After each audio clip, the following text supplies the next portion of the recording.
ఏర్పాటు చేయబడిన భారత రాజ్యాంగానికి నిజమైన విధేయత కలిగి ఉంటానని భారతదేశ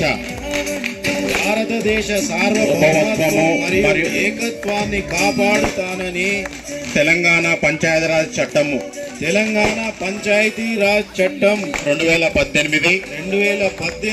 మరియు దాని కింద రూపొందించిన నియమావళి ప్రకారం నా విధులు మరియు బాధ్యతలను భయము పక్షపాతము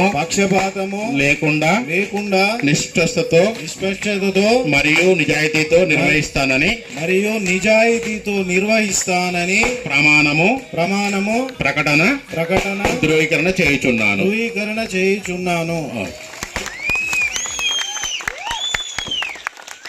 అదేవిధంగా వార్డు మెంబర్లు అందరూ కూడా మరి చెప్తుంటే